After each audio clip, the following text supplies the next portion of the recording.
দেবকদা, কাশ্মীরের এই ঘটনার পর হিন্দু মুসলিমের মধ্যে আবার একটা ফের ঝামেলার সৃষ্টি হচ্ছে। অনেকেই বলছেন এই মৃত্যু নিয়ে নাকি অনেকেই রাজনৈতিকভাবে রুটি সেঁকতে চাইছেন। আবার এই যে জঙ্গি আক্রমণ নিয়ে নিন্দা চলছে গোটা দেশ জুড়ে। এবং তারপরেও আমরা দেখতে পাচ্ছি এই ঘটনার পর নদিয়ার বাসিন্দা ভারতীয় জওয়ান ঝন্টু আলী শেখ, তারও কিন্তু প্রাণ গেছে। তিনি 16 বছর ধরে এই কাশ্মীরের প্রতিরক্ষার দায়িত্বে ছিলেন। এবং এই ঘটনার পর কিন্তু ঝন্টু আলী শেখকে নিয়ে সেই রকম কথা হচ্ছে না। এটাও কি কোনো রাজনৈতিক কারণ? কি মনে হয়? সুমন, প্রথমে আমি বলি যে যেটা বলা সেটা হচ্ছে যে যারা মারা গেছেন পয়েলগাঁওতে, তাদের কি তালিকাটা পাওয়া গেছে? তো তাদের তালিকা এবং তাদের পেশা এটা হ্যাঁ, পাওয়া গেছে? হ্যাঁ। হ্যাঁ, পাওয়া গেছে। এবং তাদের মধ্যে অনেকেই গুরুত্বপূর্ণ দায়িত্বে, দেশের কেউ আইবিতে ছিলেন, কেউ নেভিতে ছিলেন, গুরুত্বপূর্ণ দায়িত্ব ছিলেন, কিন্তু না, সেখানেও 26 থেকে এক বাদ দিয়ে যদি 25 হয়, আমি আদিলকে বাদ দিয়ে 25, এই 25 জন এনারা কোথায় কোথায় কোথায় চাকরি করছে? দেশের বিভিন্ন গুরুত্বপূর্ণ জায়গায় ছিলেন, যেমন, গুরুত্বপূর্ণ পোস্টে ছিলেন। মানে তুমি বলছো যে সবাই সরকারি কর্মচারী? হ্যাঁ, মোটামুটি ভাবে সেই রকম। তাহলে এইটা কিন্তু যেটা দেখার সেটা হচ্ছে যে এটা তুমি সরকারি রেকর্ড থেকে বলছো তো? হ্যাঁ, তাহলে যেটা দেখা সেটা কিন্তু ওদের দাবির সঙ্গে মিলে যাচ্ছে। যারা এখানে এসে এই কাজটা করে গেল, তাদের দাবির সঙ্গে এটা কিন্তু মিলে যাচ্ছে যে তারা সরকারি আহ, সরকারি কর্মচারীদের হত্যা করেছে, তাই না? হ্যাঁ, এবং ওখানে আমি যেটা শুনছিলাম যে 2000 মতো লোক ছিল। এবং অনেকে যে এই কলমা পড়ার যে একটা কথা আসছে না, হ্যাঁ, ওখানে সাধারণত তুমি দেখবে বা ওখানে মানে কলমা পড়া, পড়ে নিজেকে মুসলিম প্রমাণিত করা এই রকম দরকারটা পড়ে না।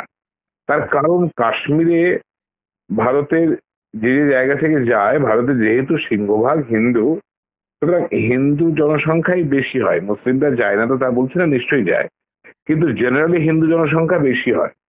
এবং কলমা পড়ে প্রমাণ করতে হবে কেন? হ্যাঁ, তাই না? আমি ধরো যারা ওখানকার যারা মুসলিম, হুম, তাদের চেহারা এবং পোশাক দেখলে বোঝা যায়।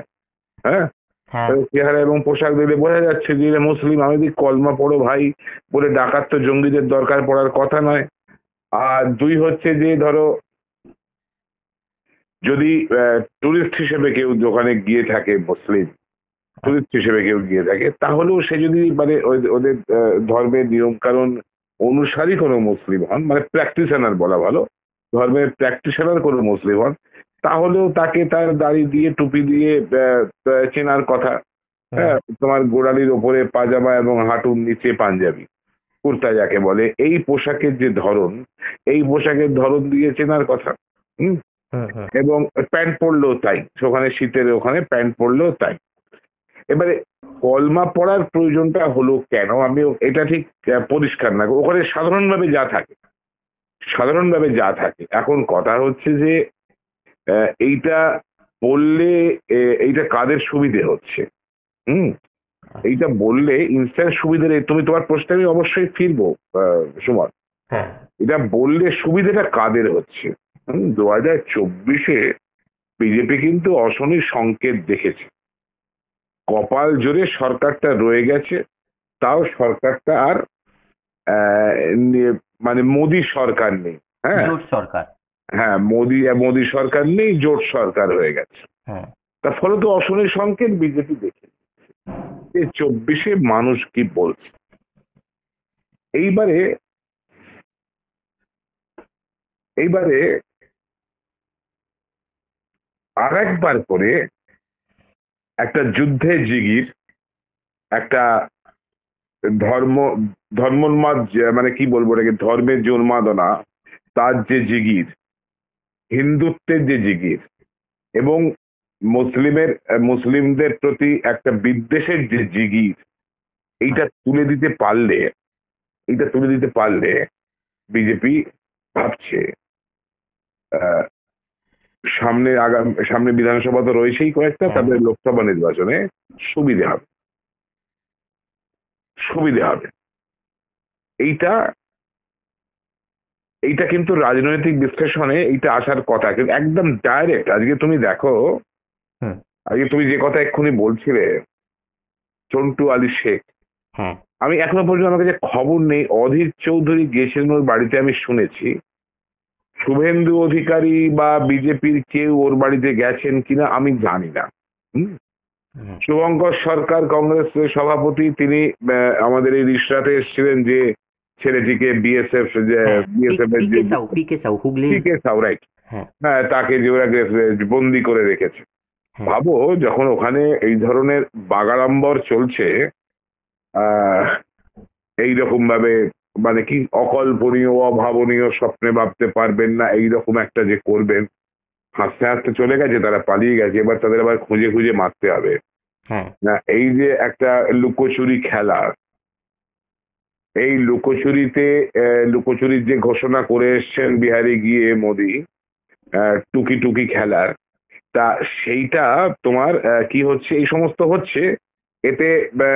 তুমি যে এক্ষুনি একটু আগে বলছিলে যে অনেকে মনে করছেন যে রাজনীতির রুটি শাঁখা বা ভোটের রুটি শাঁখা, এই সমস্ত ফসল ফললে ফলতেই পারে, এই সমস্ত ফসল ফললে ফলতেই পারে, অসুবিধে তো কিছু নেই। এবং এই ধরনের এইসব হিন্দু মুসলিমে যে ভারতবর্ষে কাজ হয়, এটা আগেও আমরা দেখেছি, দীর্ঘদিন ধরে দেখা যাচ্ছে। এটা ভারতের দুর্ভাগ্য, ভারতের সার্বিক অশিক্ষার ফসল। এবারে তোমার ধরো এই যে ঝন্টু শেখের বাড়িতে এখনো অব্দি কেউ গেছেন কিনা আমি জানি না, বিজেপির কোনো নেতা, কংগ্রেসের অধীর চৌধুরী গেছেন, এবং এখানেও তাই। এবং এই সমস্ত যখন হচ্ছে, যখন ঝন্টু শেখ যখন লড়তে লড়তে মারা যাচ্ছেন, হ্যাঁ। ঝন্টু আলী শেখ যখন লড়তে লড়তে মারা যাচ্ছেন, তখন বিহারে আমাদের মাননীয় প্রধানমন্ত্রী ভোটের প্রচার করছেন। হ্যাঁ। যখন ভাবতে পারছো পাকিস্তানের কাছে বন্দী হয়েছে এই বিএসএফ এর এই জওয়ানটি, ওরা তো ওকে ওকে বিরিয়ানি খাওয়াবে না ভাই ওখানে। ভাবার কোনো কারণ নেই, বিরিয়ানি আর ফিরনি সাজিয়ে দাঁড়িয়ে আছে পাকিস্তান আর্মি, ভাবার কোনো কারণ নেই। ঈশ্বর না করুন যে ওর খারাপ কিছু হয়, ঈশ্বর করুন ও সুস্থ হয়ে ফিরে আসুক। কিন্তু আমরা যা জানি বা দেখি, যেটা অকল্পনীয় অত্যাচার করে ওরা, ঠিক। অকল্পনীয় অত্যাচার। সেই অত্যাচারের জন্য পিঠ পেতে দিচ্ছে যখন পিকে সাউ সেই সময় ভোটের প্রচার শুরু করে দিচ্ছে একটি দল। দেখো, আমাদের দেশের প্রধানমন্ত্রী, তার প্রতি আমাদের একটা সম্মানবোধ স্বাভাবিকভাবেই থাকা উচিত। হ্যাঁ। তিনি এতগুলো মানুষের মতামতে তো প্রধানমন্ত্রী হয়েছেন, একটা স্বাভাবিকভাবেই একটা থাকার কথা আর কি। হ্যাঁ। কারণ পৃথিবীতে তুমি জানো তো, একটা ইংরেজি যদি করি আমি, সম্মান শব্দটা একটা হয় কি প্রেস্টিজ, আর একটা হয় রেসপেক্ট। প্রেস্টিজটা আসে চেয়ার থেকে, আর রেসপেক্টটা আসে তোমার মন থেকে। তা তুমি যেটাই করো, আইদার প্রেস্টিজ আর রেসপেক্ট, এটা তোমাকে করতেই হবে। সেই চেয়ারের একটা সম্মান আছে। আচ্ছা। তা সেই সম্মান রেখে, মাননীয় প্রধানমন্ত্রীর প্রতি সার্বিক সম্পূর্ণ সম্মান রেখে, একজন সাধারণ মানুষ হিসেবে, একজন সাংবাদিক হিসেবে এই প্রশ্নগুলো কিন্তু তবুও করা যায়। ভারতবর্ষের সংবিধান সেই স্বাধীনতা আমাদের দিয়েছে। হ্যাঁ। এক, যেটা তোমাকে বোধহয় আগের দিনও বলছিলাম, যে কেন রাষ্ট্রীয় শোক ঘোষণা হলো না, এক। ঠিক। দুই হচ্ছে যে কেন আদিলকে কোনো পুরস্কার ঘোষণা করা হলো না, হুম। ঠিক আছে। হ্যাঁ। এবং তিন সেটা হচ্ছে এই ধরনের যে প্রচার শুরু হয়ে গেল দেশ জুড়ে, যে হিন্দু দেখে মারা হয়েছে, হ্যাঁ। হিন্দু দেখে মারা হয়েছে, এই যে প্রচারটা চলছে, এইটার কারণটা কি হতে পারে? এইটার কারণটা কি? কারণটা ভোট। আর ভোটের কথা যদি বাদ রাখি সুমন, তোমায় একটু আগে যেটা বলছিলাম, হ্যাঁ। ওখানে 2000 মতো মানুষ ছিল, লোকে বলছে 2000 মানুষের মধ্যে ভারতবর্ষের মতো দেশে তোমার মনে হয় 26 জন হিন্দু ছিল? বেশি ছিল। স্বাভাবিক, তাই না? হ্যাঁ। আর যদি বেশি না হয়, তাহলে 2000 থেকে 26 বাদ দিলে যতজন হয়, তাদের সবাইকে দাঁড় করিয়ে কলমা পড়ানো হয়েছিল। আচ্ছা, মহিলাদের বাদ দিলাম আমি, আরো 1000 লোক ধরলাম, 1000 লোক দাঁড় করিয়ে ওখানে কলমা পড়ানো হয়েছিল। তাহলে এই ধরনের যে ন্যারেটিভ গুলো আসছে এগুলো সন্দেহজনক মনে হচ্ছে না? এই যে ভদ্র মহিলা যিনি বিতান সদ্য অধিকারী স্বামী স্ত্রীর হারা কথা বলছেন। হ্যাঁ বিতান অধিকারী স্ত্রীর কথা বলছেন। হ্যাঁ হ্যাঁ, তিনি ওখানে কাশ্মীরে উনি বললেন যে নির্বিচারে গুলি চালিয়েছে। হ্যাঁ। তারপর শঙ্কু পান্ডার সঙ্গে ফোনে কথা হলো, যে কথাটা প্রচারিত হয়েছে, তার যে কথা প্রচারিত হয়নি সেটা আমরা জানি না, যেটা প্রচারিত হয়েছে সেখানে উনি বললেন যে হিন্দু দেখে দেখে মেরেছে। এখানে ফিরে এসে তিনি বলছেন যে তার স্বামী খুব শুভেন্দু অধিকারীর ভক্ত ছিলেন এবং উনি শুভেন্দু অধিকারীর জন্যই উনি দেশে ফিরেওছেন, উনি এখানে ফিরেছেন শুভেন্দু অধিকারীর জন্য। এবং তারপরে একটা মহা বিস্ফোরণ শুভেন্দু অধিকারী করে বসলেন, যেটা আগের দিনে আমাদের আলোচনা হয়েছে, সময় একবার পূর্ববারের পুনরালোচনা করছি। সেটা হচ্ছে যে ভবিষ্যৎ পরিকল্পনা নিয়ে আলোচনা, দরজা বন্ধ করে। ভবিষ্যৎ পরিকল্পনা 2 ঘন্টা ধরে হলো দরজা বন্ধ করে। এবং তারপরই একটা খবর উঠে এসছে, তুমি দেখেছো নিশ্চয়ই, যে বিশ্ব বাংলা সংবাদে খবরটা এসেছে। এবং সেখানে তার দাদা বলছেন যে ওই ভদ্রমহিলা সম্পর্কে যে তিনি এখানকার নাগরিকই নন, তার নাগরিকত্বটা ভুয়ো, জাল, তিনি বাংলাদেশের নাগরিক, ইত্যাদি ইত্যাদি নানা রকমের গন্ডগোলের কথা আমরা শুনছি।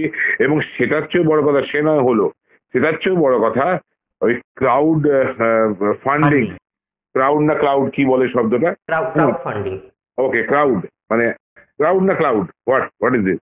Crowd funding. Okay, crowd funding মানে জনতার মধ্যে থেকে ফান্ডিং, তাই তো? তা এই ফান্ডিং শুরু হয়ে গেছে, 1.5 কোটি টাকা উঠে গেছে একদিনের মধ্যে। এবং সেখানে অন্যতম বেনিফিশিয়ারি হচ্ছেন তার স্ত্রী। অত্যন্ত বাস্তব বোধ, যে কথাটা আমি আগের দিন বলছিলাম ফিউচার প্ল্যানিং সম্পর্কে, যে শুভেন্দুর সঙ্গে কথা বলেছেন উনি, শুভেন্দু ওনাকে অসাধারণ ভাবে বাস্তব বোধে উদ্বুদ্ধ করেছেন। মানে এটা কি খুব স্বাভাবিক বলে মনে হয়? আমাদের এই ফোনালাপ পরবর্তীতে যে সমস্ত নারী পুরুষ শুনবেন, আমি মহিলাদের জিজ্ঞেস করব, এটা খুব স্বাভাবিক বলে মনে হয়? এটা সম্ভবপর ব্যাপার? এটা সম্ভবপর ব্যাপার? আমার তো মনে হচ্ছে না। সুতরাং এই যে সমস্ত হচ্ছে, এবং এতে যদি কেউ সন্দেহ করে যে ওনাকে দিয়ে বলানো হচ্ছে, কিংবা উনিও বলতে চাইছেন কোনো একটা স্বার্থে, যে স্বার্থটা দরজা বন্ধ করে আলোচনা হয়েছে, হতেই পারে। আমরা কোনোটাই নিশ্চিত নই। যেহেতু নিশ্চিত নই, সেহেতু আমাদের অনুমানের উপর নির্ভর করতে হচ্ছে। কারণ যখন শুভেন্দু অধিকারীর মুখ থেকে উঠে এসছে এই ধরনের কথা, যে ফিউচার প্ল্যানিং, এবং যিনি মারা গেছেন তার দাদার মুখ থেকে উঠে এসেছে আরো সাংঘাতিক কথা, যেখানে বলা হচ্ছে উনি ভারতের নাগরিকই নন, ভারতের নাগরিকই নন। ফলত এই ধরনের আলোচনাগুলো, অনুমান নির্ভর আলোচনাগুলো আসাটা অসমীচীন বলে আমার মনে হয় না, সুমন। দেবকদা, মানে একদম এই যে যে উদাহরণগুলো আপনি তুলে ধরলেন, এইখান থেকে একটা প্রশ্ন করতেই হবে, যেটা আমি আগেও করেছি। এই রকম ন্যক্কারজনক ঘটনা থেকে রাজনৈতিক খুঁজে পাওয়া সম্ভব হচ্ছে? আমি বুঝতে পারলাম না সুমন। এই রকম ন্যক্কারজনক ঘটনা, যেখানে জঙ্গি হামলা হয়েছে, এই রকম ঘটনার পরবর্তীতে রাজনীতি খুঁজতে হচ্ছে রাজনীতিবিদদের। শোনা যায়, যেটা প্রমাণ করা যায় না বলে সেভাবে বলা যায় না, পুলওয়ামাতে এর চেয়ে বেশি কাণ্ড হয়েছিল বলে এরকম একটা অনেকে মনে করেন, যারা এ সমস্ত খবরাখবর রাখেন, তারা অনেকে মনে করেন নাকি এইরকমই কাণ্ড হয়েছিল পুলওয়ামাতে, এবং তারপরে তার রাজনৈতিক ফসল তোলা হয়েছে। এবং এই যে তুমি একটা খুব ভালো জায়গায় নিয়ে এলে আলোচনাটাকে সময়, সেটা হচ্ছে যে তুমি অন্তর থেকে প্রশ্নটা উঠে এলো। এখনো যেহেতু তোমার বয়সটা নবীন, সাংবাদিকতায় তুমি এখনো নবীন, সেই জন্য এই সমস্ত পেলবতাগুলো তোমার মধ্যে এখনো, এই কিশলয়ের বৃত্তিগুলো এখনো আছে, কিশলয়ের প্রবৃত্তিগুলো। সেটা হচ্ছে এইটা, এই জন্য তুমি প্রশ্নটা করলে। কারণ দেখো, মোদীকে তো অনেকে তো মহাগুরু বা রাজনৈতিক গুরু বা এরকম গুরু এ সমস্ত বলা হয় না সোশ্যাল মিডিয়ায়। তো উনি মার্কেটিং গুরুও বটে।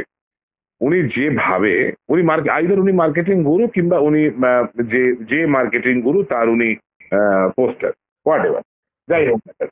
তা সেই মার্কেটিং গুরু হয়তো আড়ালে কেউ আছে, উনি পোস্টার।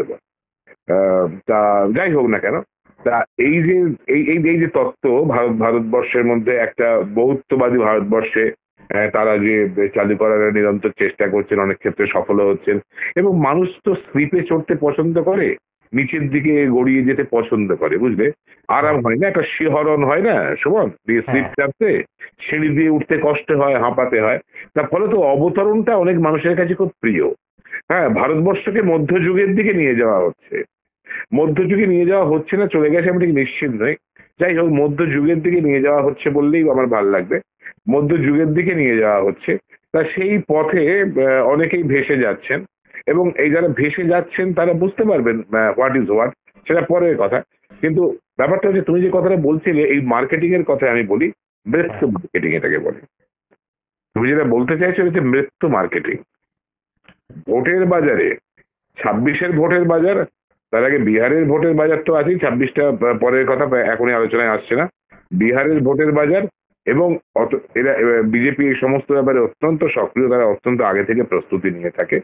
হ্যাঁ, 29-এর ভোটের বাজার, 29-এর ভোটের বাজার, 29-এর ভোটের বাজার, এবং আহ, আমার তো মনে হয় যে দেখা যাক কি হয়। একটা আলোচনা আমরা শুনছিলাম যে মোদির আহ, বয়স হয়ে যাওয়ার ফলে আম, কি বলে রিটায়ারমেন্টের খবর, আমার কথা আমরা শুনছিলাম, এরকম শোনা যাচ্ছিল। এখন জানি না, এইরকম একটা যুদ্ধের মধ্যে অবস্থা, মানে হাল্লা চলেছে যুদ্ধে, এই তো দেশের পরিস্থিতি। তুমি পুরো পরিস্থিতিটা ভেবে দেখো, হাল্লা চলেছে যুদ্ধে। হ্যাঁ, মানুষ, সাধারণ একটা মানুষ, তোমার মনে পড়ছে গোপী গাইনের বাঘাবাইনের সেই দৃশ্যটা, একটা সাধারণ শান্তশিষ্ট মানুষ, তার হঠাৎ দাড়িতে এরকম পাকিয়ে উঠলো, সে রাগই হয়ে গেল। হ্যাঁ, এইরকম মানুষের মধ্যে হচ্ছে। একটা খগম বলে একটা গল্প ছিল সত্যজিৎ রায়ের, বুঝলে সুমন? সেই গল্পে না একটা মানুষ আস্তে আস্তে সাপ হয়ে যাচ্ছে। হ্যাঁ, তা সেই রকম একটা অদ্ভুত অবস্থা হয়ে গেছে আমাদের সমাজের মধ্যে। এই লোকটা ভালো শান্তশিষ্ট ছিল, হঠাৎ তার মধ্যে এমন কিছু ঢুকে গেল, সে না এইরকম হিংস্র হয়ে উঠছে। হ্যাঁ, তা এইরকম একটা অস্থির অবস্থার মধ্যে আমার মনে হয় যে এই সময় যদি প্রধানমন্ত্রী, মোদির মতো প্রধানমন্ত্রী যদি অবসর নেন, তাহলে কি সেটা দেশের পক্ষে ভালো হবে? এই কথা বিজেপি বলবে না? এই কথা কি মোদি মহল বলবে না? তারা কি মোদিকে চাইবে না এখনো পর্যন্ত আসনে অভিষিক্ত থাকতে? তোমার কি মনে হয়? ঠিক, একদম একদম, প্রশ্ন কিন্তু একদম গুরুতর প্রশ্ন। অবশ্যই, ধন্যবাদ দেবকদা। ধন্যবাদ। বিভিন্ন বিষয়ে ভিডিও পেতে চ্যানেল হিন্দুস্তানের ইউটিউব চ্যানেল সাবস্ক্রাইব করুন www.youtube.com/channelhindustan।